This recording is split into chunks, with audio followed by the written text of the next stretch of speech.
오늘의 말씀은 레위기 7장 28절부터 38절까지 말씀입니다. 여호와께서 모세에게 말씀하여 이르시되 이스라엘 자손에게 말하여 이르라.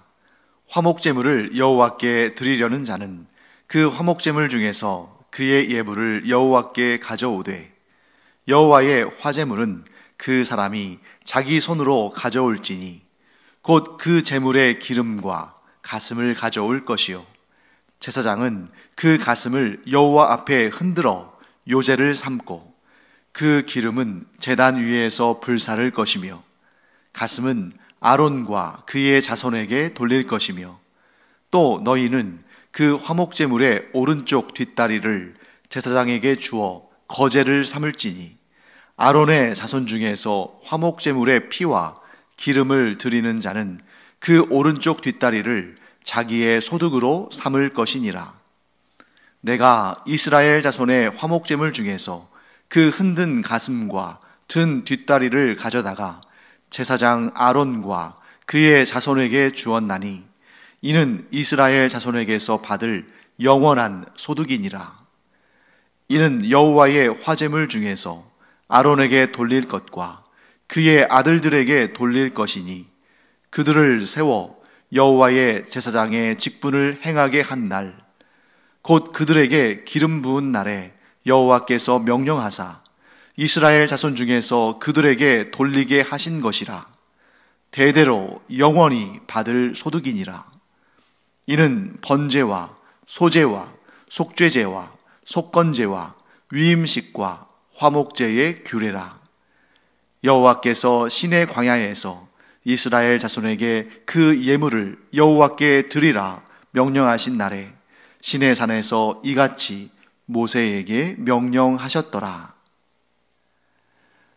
네, 이제 오늘 본문은 레위기 7장의 마지막 부분이죠. 그리고 레위기 7장의 마지막 부분은 화목제에 관한 규례 중에 이미 앞에 화목제의 규례가 설명됐습니다만 특별히 제사장과 관련된 제사장의 분깃과 관련된 그런 내용이 등장하고 또 1장부터 7장까지 계속된 이 5가지 주요한 제사들에 대한 그런 의미, 그런 결론을 내리고 있는 그러한 부분이라고 볼 수 있습니다.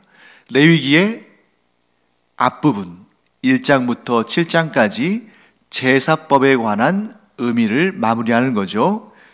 자, 화목제의 제물에 대해서 먼저 다루고 있습니다. 화목제의 제물은 크게 3등분이 됩니다.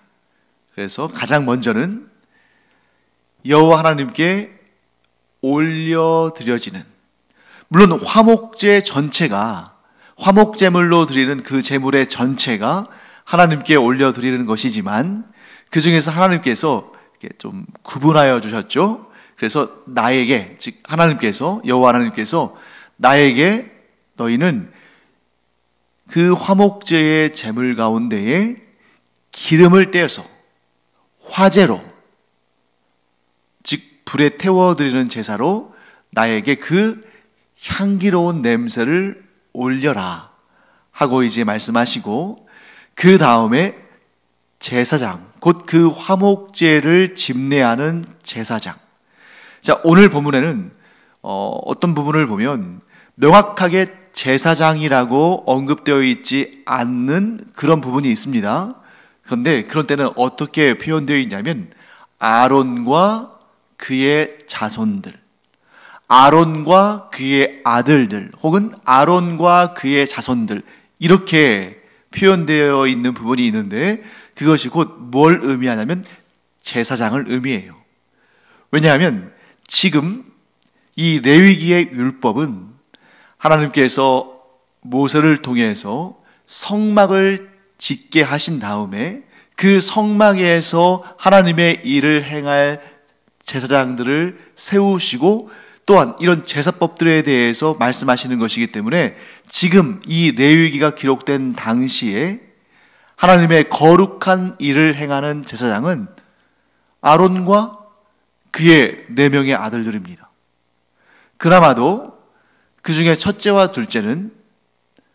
나답과 아비후는 나중에 하나님께 잘못된 불로 제사를 드리는 바람에 곧바로 죽임을 당합니다. 그 후에 엘르아살과 이다말 이 두 명만 남게 되는 거죠. 아론과 함께. 그래서 이들이 아론과 그의 아들들 혹은 아론과 그의 자손들이라는 그 표현이 곧 제사장에 대한 어떠한 대표적인 표현이다, 이렇게 볼 수 있는 것입니다. 이 레위기가 기록되는 이 시대에 있어서 뿐만 아니라 그 후대에도 마찬가지죠. 아론과 그의 후손들이라는 것은 하나님께서 제사장으로 성별하여 세우신 사람들, 그런 뜻이 되는 것입니다. 자, 이렇게 제사장들에게 돌려지는 분깃이 있는데 그것은 곧 가슴 부위와 오른쪽 뒷다리 부위입니다. 그것도 이렇게 규정이 또 구분되어 있죠. 가슴 부위는 화목제를 드리는 자가 떼어낸 기름과 함께 제사장에게 전달하면 제사장은 그 기름은 제단, 곧 번제단에서 태워서 하나님께 드리고, 그 다음에 이 가슴 부위의 살은 어떻게 하냐면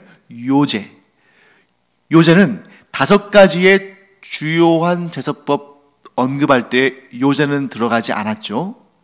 왜냐하면 오늘 본문에 나오는 요제, 거제, 그리고 이미 나왔던 번제 드릴 때 화제가 있었죠. 화제.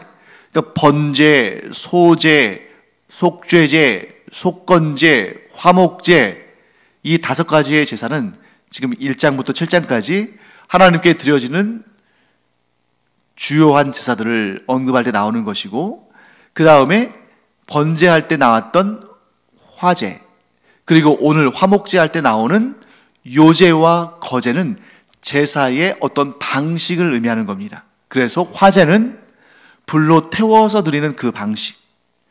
자, 요제는 들고 흔드는 방식. 이걸 막 잡고 막 이렇게 흔들다 이런 게 아니라 두 손으로 이렇게 경건하게 들어서 이렇게 천천히 흔들어서, 이게 하나님께 드려지는 예물이라는 것을 표시하는 그런 방식이에요. 거제는 높이 드는 방식. 그럼 왜 어떤 것은 둘 다 드는 겁니다. 요제도 거제도 둘 다 드는 그런 형태를 취하는데, 요제는 들고 흔드는, 거제는 그냥 높이 드는 그런 방식을 사용하는데 정확히 그 이유는 나와 있지 않아요. 근데 아마도 요제와 같은 경우는 이 가슴살 쪽 부위니까 뭐 그렇게 무겁지는 않겠죠. 반면에 이 짐승의 뒷다리, 그 허벅다리 같은 경우는, 소 같은 경우는 굉장히 무거울 거 아닙니까? 그러니까 이것은 그냥 흔들지는 않고 드는 형식으로. 그러면 이렇게 요제나 거제가 공통적인 방식을 취하는데 그것은 뭡니까? 드는 거예요. 왜 들었겠습니까? 이것이 하나님께 드려진 제물인데, 하나님께 드려진 화목제물 가운데 일부를 제사장들에게 분깃으로 허락해 주셨다 하는 것을 선언하는 것입니다. 자, 그렇기 때문에 화목제물 중에 제사장의 몫으로 돌아가는 것은 가슴살 부분, 그리고 오른쪽 뒷다리의 허벅지 살 부분, 이런 쪽이 이제 제사장의 분깃으로 돌아가는 것입니다. 자, 나머지 그러니까 기름과 가슴살과 오른쪽 뒷다리를 제외한 나머지는 이 화목제를 드린 사람이 뭐 감사의 제사든 혹은 서원이나 자원의 제사든 이 화목제를 드린 자가 나머지 부위는 가지고 가서 집에 가서 그것을 가족들과 함께 이렇게 나누면서 기쁨으로 교제하는 그런 제사가 바로 화목제다 하는 것을 우리가 알게 됩니다. 자, 그렇다면 여기에서 우리가 이런 질문이 나오죠. 왜 하나님은 아론과 그의 자손들, 곧 제사장들에게 하나님께 드려진 제물의 일부를 주셨을까? 화목제뿐만 아니죠. 번제를 제외한 나머지 모든 제사에는 그 제사를 집례한 제사장들에게 돌아가는 분깃, 곧 그들의 몫이 있습니다. 왜 그렇게 하셨을까? 정답은 간단합니다. 정답은 하나님께서 그들을 택하셨기 때문이다.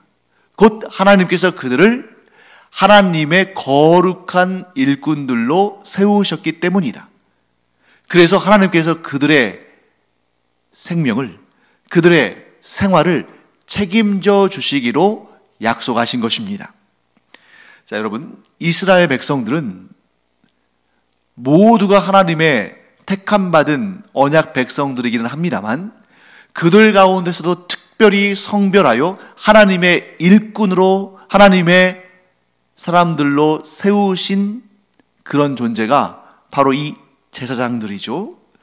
이들은 성별되어서 하나님의 일을 전담하도록 부르심을 받은 사람들입니다.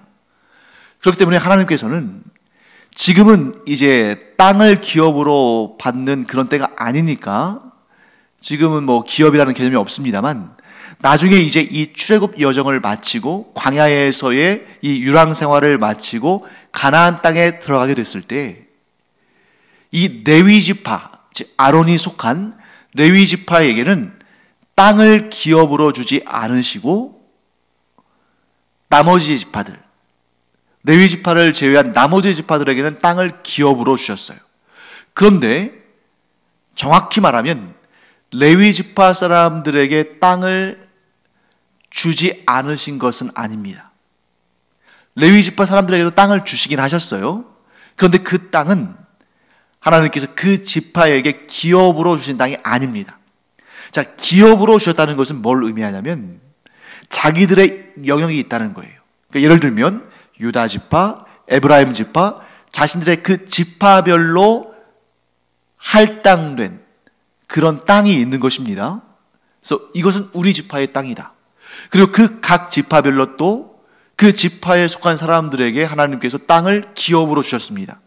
그리고 그 땅은 원칙적으로 팔지 못하게 되어 있어요. 그리고 할아버지에서 아버지로, 아버지에서 아들로, 아들에서 손자로 계속 이어지게 되어 있습니다. 이게 기업의 의미예요. 반면에 레위 지파, 이 제사장들과 성전에서 일하는 레위 지파 사람들에게는 이렇게 할당된, 하나님께서 줄로 재어주신 그런 땅이 기업으로서 주어지지 않았습니다.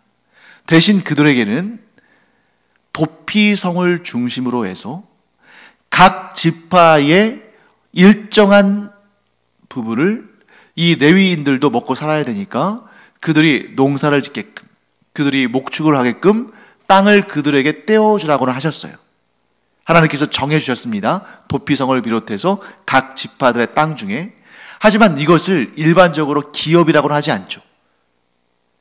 그것은 그들이 은혜로, 선물로, 그들의 거룩한 직분을 잘 감당하도록 이렇게 떼어준 것이지, 그들의 기업, 곧 하나님께로부터 할당받은 그런 기업은 아닌 것입니다.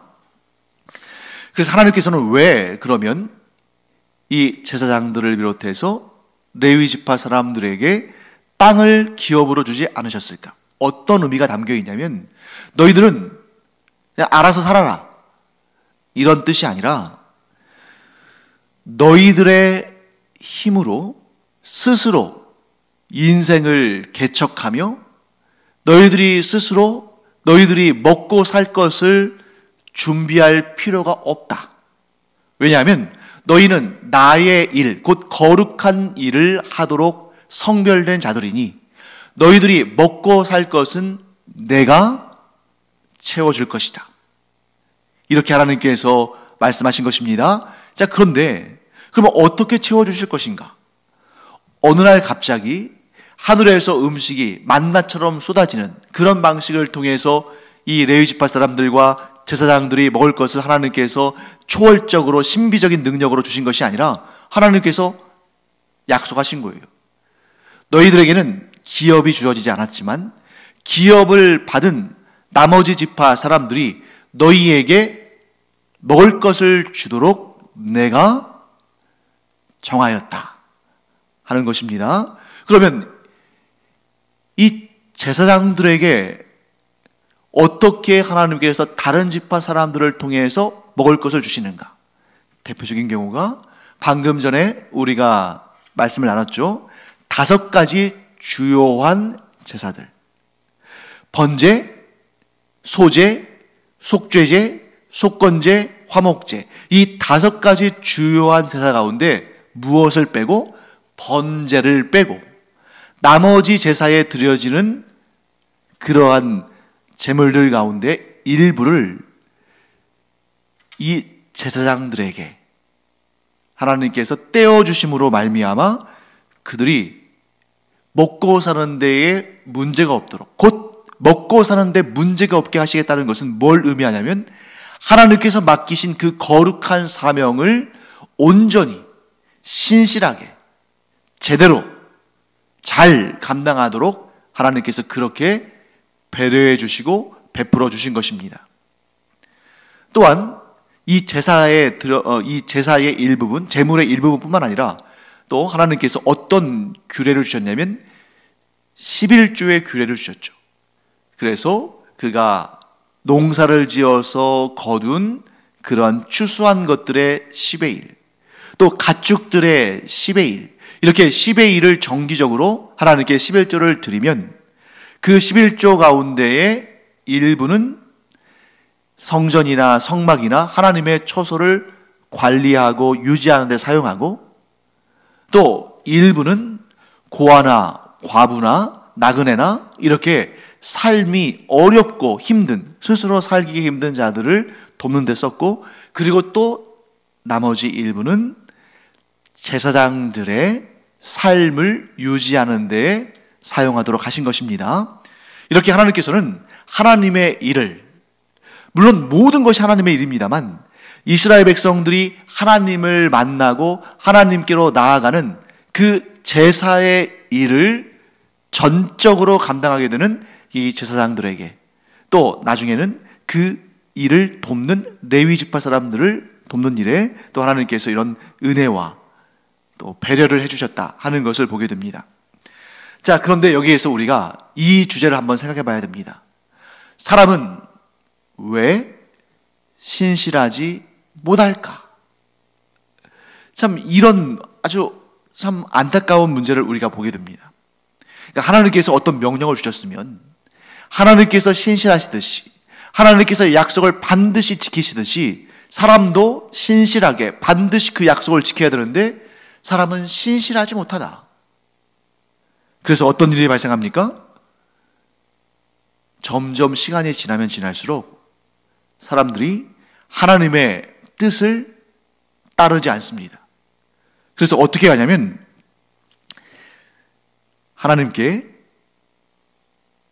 정해진 제사를 드려야 됩니다. 그래서 아침 저녁으로 매일같이 번제와 소제를 드려야 되고, 또 하나님의 율법을 어겼을 때 속죄제를 드려야 되고, 하나님의 거룩한 성물 혹은 이웃의 소유를 탐하거나 도둑질하거나 망가뜨리거나 문제를 일으켰을 때 속건제를 드려야 되고, 또 하나님께 감사할 일이 있거나 자기가 서원한 것을 응답받았을 때 그 서원한 것을 갚아야 될 때나, 혹은 하나님께 받은 은혜에 감사해서 또 자원하여 예물을 드리거나 이런 예물들을 드려야 되는데 안 드린다는 거예요.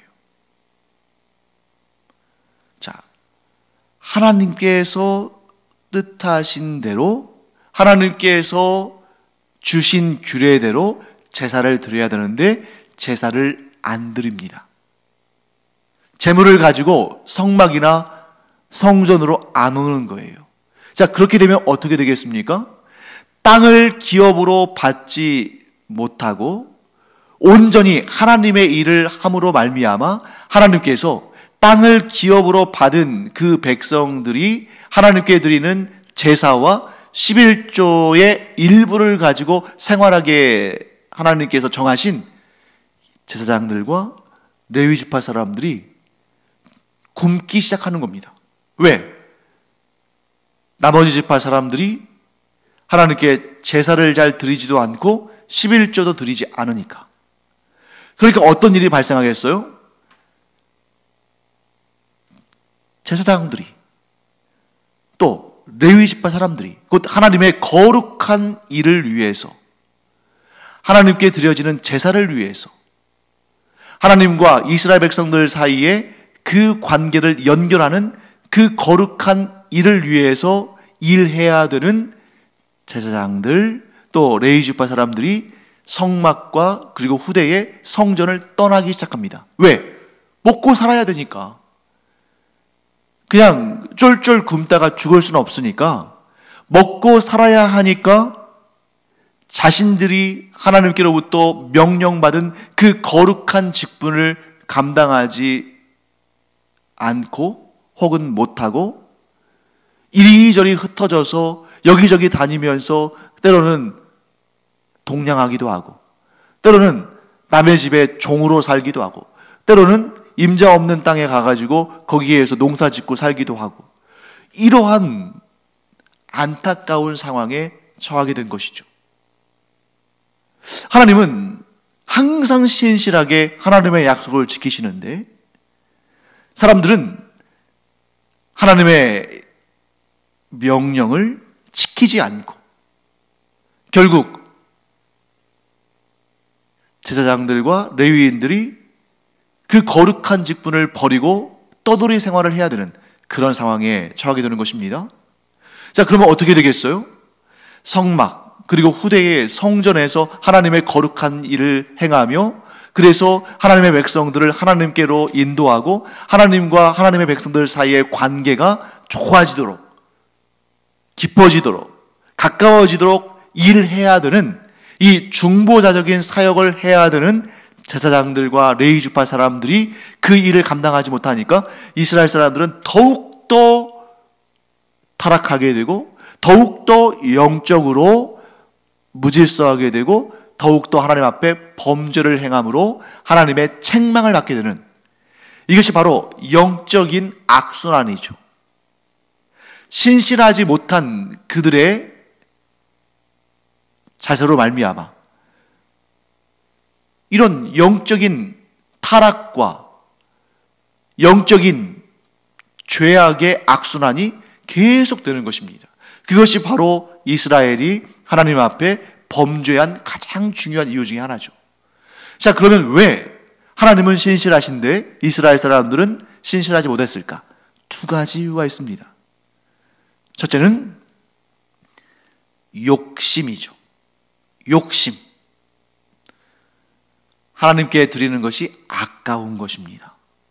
아니, 내가 이 좋은 소를, 이 좋은 양을, 이 좋은 염소를 왜 하나님께 드려야 돼? 이걸 죽여서, 즉 잡아서 하나님께 드리려니 아깝다. 가지고 있어야지. 이 좋은 고기를 왜 하나님께 드려? 우리 가족이 몰래 먹어야지. 하나님께 드리는 것이 아까워지는 것입니다. 하나님은 여러분 분명히 신실하신 분이시기 때문에 우리가 가장 좋은 것을, 내가 소유한 것들 가운데 가장 좋은 것을 하나님께 드리면 하나님은 그것과 비교할 수 없는 더욱더 좋은, 그러니까 가장 좋은 것이 계속 갱신되겠죠. 우리가 가지고 있는 것들 가운데 가장 좋은 것을 하나님께 드렸는데 하나님은 그것과 비교할 수 없는 더 좋은 것을 주시니까 내가 하나님께로부터 더 귀하고 더 좋은 것을 받으니까 내게 있는 가장 좋은 것이 계속해서 갱신되겠죠. 그런데 갱신되는 것이 그냥 모양만 바뀌고 품목만 바뀌는 것이 아니라 더 좋은 것으로, 가장 좋은 것으로, 이전 것과는 비교할 수 없는 것으로 바뀌는 것입니다. 그런데 그것을 기다리지 못하는 거예요. 당장 눈앞에 나타나지 않는 경우가 많으니까, 그것을 주실 때까지 기다리지 못하니까 아까워서 못 바치는 것입니다. 그래서 여기서 두 번째가 나오죠. 그것이 무엇입니까? 불신앙. 욕심과 불신앙은 서로 짝을 짓습니다. 욕심이 있으니까 하나님께서 더 좋은 것을 주신다고 해도 믿지를 못하는 거예요. 아니, 지금 당장 내 눈앞에 내 손에 만져지는 것, 이것을 내가 주려고 하지, 내가 이것을 하나님께 드리면 하나님은 더 좋은 것을 주신다 하는 그런 믿음을 갖지 못하는 거예요. 왜? 기다리지 못하니까. 욕심은 사람을 조바심 나게 하지 기다리게 하지 않습니다. 욕심은 지금 당장 내 손에 쥐어야지 내가 이것을 놓았을 때 하나님께서 더 좋은 것을 주신다는 것을 믿지 못하게 합니다. 그래서 욕심과 불신앙은 함께 가는 거죠. 이렇게 욕심이 잉태돼서 불신앙의 결과를 가져온 자들이 하나님께 제사를 드리지 않아요. 하나님께 11조를 드리지 않습니다. 아니, 내 재산에, 내 소출에, 내 추수한 것에 10의 1씩이나 어떻게 하나님께 드려? 하나님께서 더 좋은 것으로 주신다고는 말씀하셨지만 그걸 어떻게 믿어? 내가 철석같이 믿고 10의 1조를 드렸는데 만일 하나님께서 안 주시면 그러면 내 재산의 10분의 1이 탕진되는 거 아니야? 그걸 어떻게 해? 욕심은 불신앙을 잉태하게 된다 하는 것이죠.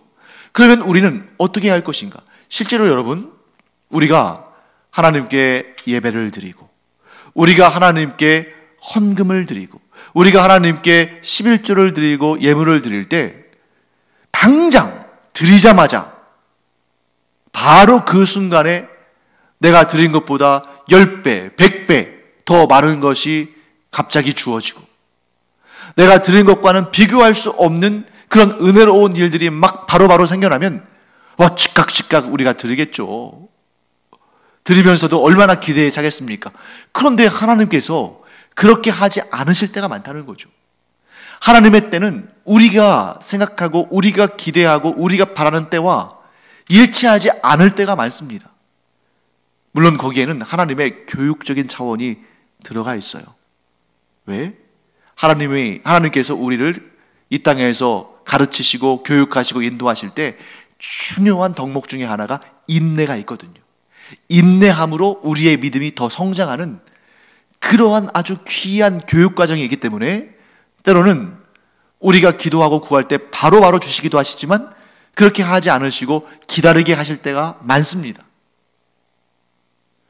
그러다 보니까 우리도 내가 원하는 때에 즉각 응답이 있지 않다 보니까 믿음이 흔들릴 때가 있다는 거죠.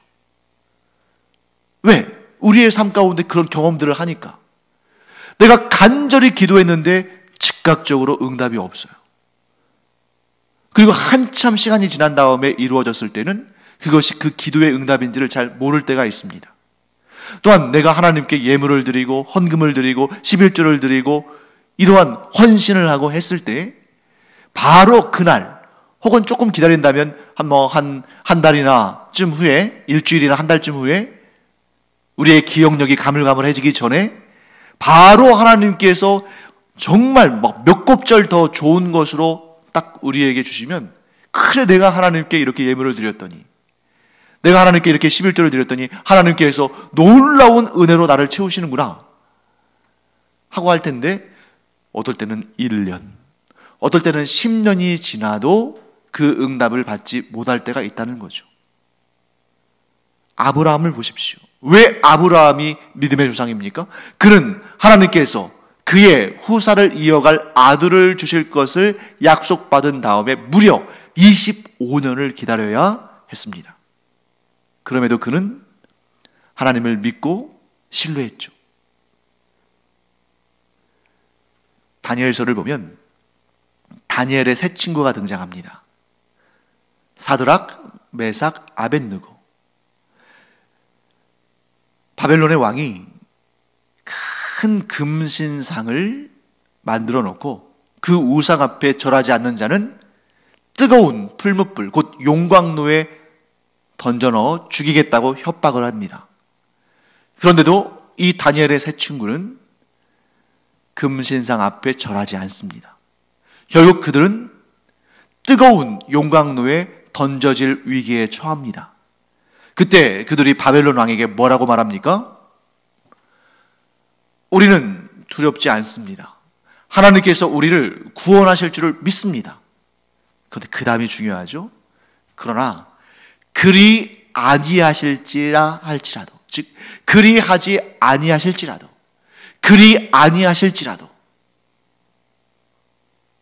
우리는 하나님께만 절하고 우상에게는 절하지 않겠습니다. 그들이 아는 거예요. 뭘 압니까? 하나님의 뜻은 사람 뜻대로 되는 것이 아니기 때문에, 왜? 하나님은 자존하시는 하나님, 자유로운 의사결정을 하시는 하나님이기 때문에 우리의 뜻을, 우리의 기도를, 우리의 간구를 들으시며 그대로 응답하기도 하시지만 때로는 그렇게 하지 않으실 수도 있어요. 왜? 하나님은 온전히 자유로운 의지와 의사결정을 하시는 분이시니까. 우리가 하나님을 이래라 저래라 할 수 없으니까. 왜? 우리는 피조물이고 하나님은 하나님이시니까. 우리 안에도 그런 믿음의 고백이 있어야 됩니다. 나는 분명히 믿습니다. 내가 하나님께 예배를 드리고 예물을 드리고 감사를 드리고 하나님의 뜻에 순종할 때 하나님께서 내가 드린 것과는 비교할 수 없는 놀랍고 귀한 것을 주시는 줄 믿습니다. 그러나 내가 구하고 내가 원하는 것을 내게 주시지 않으신다 할지라도 나는 하나님이시기에 예배하며 예물을 드리며 그 말씀에 순종합니다. 이런 믿음이 우리 가운데 있기를 간절히 축원합니다. 레위기 1장부터 7장까지 나오는 이 내용은 바로 이런 의미를 가지고 있습니다. 하나님은 하나님이시고 우리는 하나님의 사람들에게 까닭에 우리는 하나님께 제사를 드립니다. 하나님께 예배를 드립니다. 하나님께 예물을 드립니다. 왜냐하면 그것은 우리 곧 하나님의 사람들이 해야 할 마땅한 본분이기 때문입니다. 그 제사, 그 예배, 그 예물의 결과가 우리 눈에 보이지 않는다 할지라도 우리는 확신합니다. 하나님은 우리에게 가장 좋은 것을 주시는 분이시고 세상 사람들 볼 때 그렇지 않다 할지라도 우리는 하나님께서 나의 하나님이심으로 하나님께서 받으시기 마땅한 제사와 예배와 예물을 드립니다. 이런 마음으로 하나님 앞에 나아가며 예배를 드리며 예물을 드리며 하나님의 말씀에 순종하는 우리 모두가 되기를 간절히 축원합니다. 기도하겠습니다. 하나님 감사합니다. 레위기 1장부터 7장을 공부하면서 저희의 마음속에 귀한 깨달음을 주시니 감사드립니다. 하나님께서는 저희의 제사, 곧 예배와 예물을 받으시고 가장 좋은 것들로 저희에게 베풀어 주시는 줄 믿습니다. 그러나 설령 때로는 저희가 하나님께로부터 받는 것이 내가 원하고 내가 구한 것이 아니라 할지라도 그것이 가장 좋은 것임을 믿음으로 고백하고 감사할 뿐만 아니라 설령 내 손에 쥐어지는 것이 아무것도 없는 것처럼 보인다 할지라도 제사를 받으시기에 합당하신 하나님, 예물과 예배를 받으시기에 합당하신 하나님께 진정한 예배를 드리는 것은 저희들이 마땅히 하나님께 드려야 할 것임을 알고 어떤 순간, 어떤 상황에서도 예배하며 예물을 드리는 이 성도의 마땅한 본분을 지켜 행하는 저희들 되게 하여 주시옵소서. 감사드리며 예수님의 이름으로 축복하며 기도합니다. 아멘. 기도하는 시간입니다. 우리가 드리는 예배와 이 기도는 하나님의 자녀들인 우리가, 하나님의 택함 받은 성도들인 우리가 드려야 할 마땅한 것입니다. 우리의 기도를, 우리의 예배를, 우리의 예물을 공로로 생각하지 않고 하나님이 주신 은혜에 대한 감사의 표현으로 우리가 드리기를 간절히 원합니다. 기도하겠습니다.